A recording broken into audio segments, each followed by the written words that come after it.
we say we're going to modify the curriculum for a student. And what do we mean when we want to make an adjustment for a student?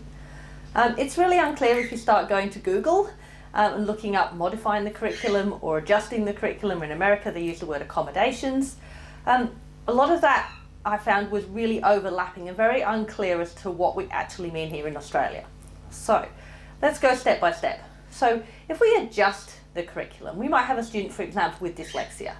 They're very capable of working at the year level, but they may find that the reading component is quite difficult. So we might let them use an audiobook, or we might let them use speech to text or text to speech to allow them to access the curriculum at their cognitive level, at the level they're able to work at. So that's an adjustment. We may also make adjustments to things like where they sit, how they sit, giving them a little bit of extra time, letting them take breaks. But they're just adjustments. They're still working primarily at their year level with their peers. But when we get to modifying the curriculum, we're actually changing what we do. So we're changing the curriculum. These students are students who are not able to access the curriculum. Often they have an intellectual disability or some other disability, which means they cannot access the curriculum the same as their peers. So those simple modifications are not going to be enough. You know, if you've got a child in year 7 who's only just beginning to read, then really giving them the text at the year 7 level and saying, oh, you can just listen to the audiobook, it's not going to help them because they don't have the cognitive capacity to understand that text. They need a simpler text. They need a simpler subject matter. So that's what we mean by modification. And when we modify, we actually need to then make slightly different plans for that student. I'll come back to that shortly. And the other word that comes up in amongst all of this is differentiation. Now this happens in classrooms all the time. You might say to one student, I just want you to write 3 paragraphs and not 4. You might say to one student, I'll write you the beginning and then you can carry on from there. In primary school, we split the children into groups depending on their reading level, and they read at their level. They might do the same in spelling, and you might do the same in maths. That's differentiation, just providing that different level of support, but we're not going to the extensive length of modifying the curriculum for 1 or 2 students. This is what we do for everybody to make sure that everybody who sits in the average range, at 66% of average people, they can be accommodated within that differentiation, and a few adjustments made as well. So when do we modify? Well, for some students who arrive in prep who have very, very significant needs, they may need a modified curriculum right from the start, but that won't be many students. And those students potentially may not be in a mainstream school. However, as students progress through, particularly in the higher end of junior school, we get to a point where they are really struggling to keep up with their peers, and that gap has got wider and wider and wider, and really they are working significantly below their peers, and asking them to do tasks at that level is really inappropriate, and they don't succeed and they get miserable, and then we develop behaviour things that are going on, and children have low self-esteem, and we don't want that. So when we're looking to modify the curriculum, we need to leave it as late as we can, because once we've gone there, we cannot go back. If we stop teaching them at the year level appropriate curriculum, and we start teaching them several years below, unless something miraculous happens, they're not going to close that gap. And therefore we can't then say, oh, well, when you get to year 9, we'll just do year 9 curriculum, but you actually haven't done anything in between.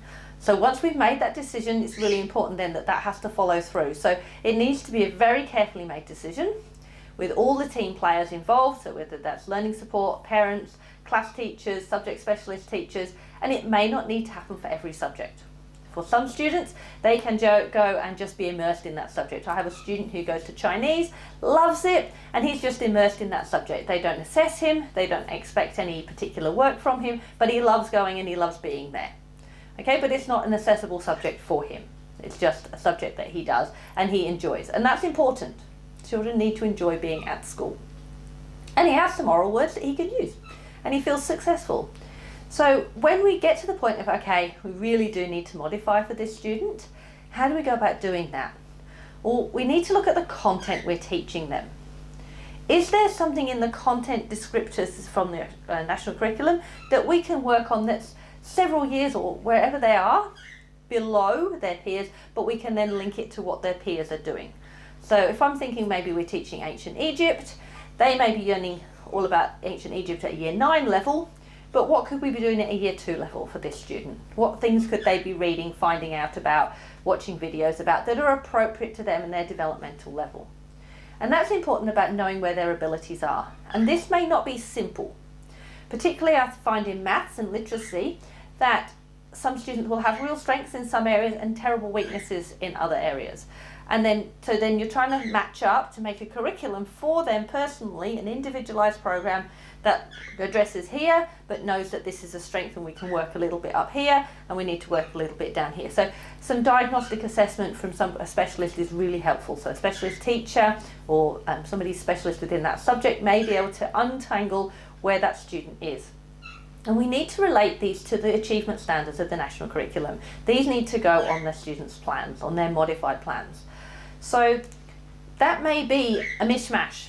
It might be we're doing number from year 2, we're doing shape from year 4.